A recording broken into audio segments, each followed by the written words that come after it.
Pembatal yang kedua adalah orang yang menjadikan antara dirinya dan antara Allah wasaid, perantara di dalam beribadah atau berdoa. Menjadikan perantara antara dia dengan Allah.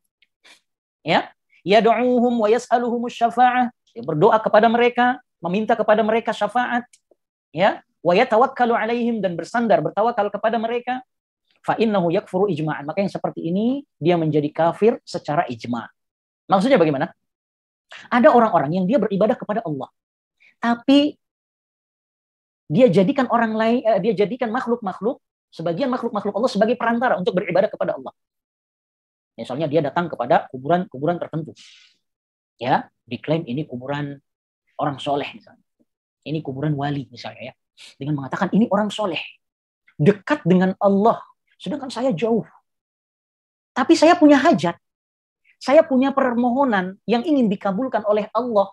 Maka saya datang ke kuburan orang soleh tersebut, saya jadikan minta perantara agar orang soleh ini menyampaikan hajat dan permohonan saya kepada Allah. Ini menjadikan perantara. Gitu ya Pak ya. Kemudian mereka membawakan dalil akal. Kita saja, kata mereka, kalau ingin ketemu dengan presiden, kita tidak bisa langsung ketemu dengan presiden.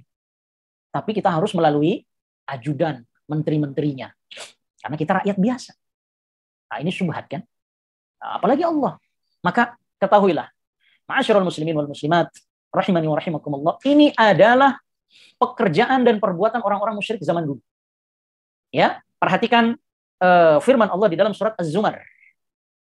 Di dalam surat Az-Zumar ayat 3, dicatat, nanti dibuka mushafnya, dibuka Al-Qur'annya, surat Az-Zumar ayat 3. Allah Subhanahu wa taala mengatakan, "Walladzina ittakhadhu min dunihi awliya ma na'buduhum illa liyuqarribuna ila Allahi zulfa. Innallaha yahkumu bainahum fima hum fihi yakhtalifun." Kata Allah Subhanahu wa taala, dan orang-orang yang menjadikan penolong-penolong selain Allah. Orang yang menjadikan penolong selain Allah, berarti orang musyrik atau orang muslim, Pak? Orang musyrik. Orang-orang yang menjadikan pelindung-pelindung selain Allah, mereka mengatakan, orang musyrik ini mengatakan, "Ma na'buduhum illa liyuqarribuna ila Allahi zulfa." Kami tidak mengibadati orang-orang soleh ini. Kami tidak beribadah, tidak berdoa, tidak memohon kepada wali-wali ini, kepada pelindung-pelindung kami ini. Akan tetapi yang kami lakukan, illa liyuqarribuna ilallah. Agar orang-orang soleh dan para pelindung-pelindung ini mendekatkan kami kepada Allah dengan sedekat-dekatnya. Ya, ini hujahnya orang musyrikun. Ini argumentasinya orang-orang musyrik. Ketika mereka diseru oleh Nabi Shallallahu Alaihi Wasallam, wahai kaum, qul la ilaha illallah, ucapkan la ilaha illallah. Sudah, jangan jadikan perantara antara kita dengan Allah. Karena Allah mengatakan langsung, qul ud'uni astajib lakum. Ya, berdoalah kepadaku, aku langsung akan ijabah kalian.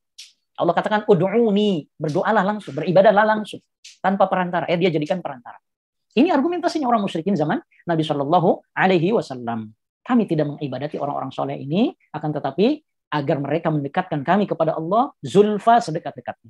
Innallaha yahkumu bainahum fima hum fihi yakhtalifun. Allah nanti akan menjadi hakim atas perselisihan mereka. Yang satu mengatakan ini kesyirikan, satu mengatakan oh tidak, ini tidak termasuk. Ya Pak ya? Dan ikhwan wal akhwat azakunallah, kalau kita sampaikan kebenaran ini, maka yang menentang kita bukan cuma para pelakunya. Ya, mohon maaf punten ya Pak, termasuk tukang plastik sendal di tempat-tempat penziarahan tertentu itu akan menentang kita. Kenapa? Karena ada tendensi dunia. Mereka merasa kita sedang mengusik ma'isyahnya mereka. Padahal tidak. Kita sedang menjelaskan hak Allah agar Allah ditauhidkan, tidak disekutukan. Ya, tidak disekutukan. Maka yang kedua, ini menjadi pembatal la ilaha illallah adalah menjadikan perantara antara dia dengan Allah di dalam beribadah. Ya, dia berdoa, meminta syafaat, meminta pertolongan, ya, beristighatsah, bertawakal kepadanya. Hatta kepada Rasulullah SAW, kepada Nabi Muhammad, ini tidak boleh. Ya, ini tidak boleh menjadikan perantara Nabi Muhammad SAW antara kita dengan Allah. Nabi Muhammad SAW dijadikan perantara.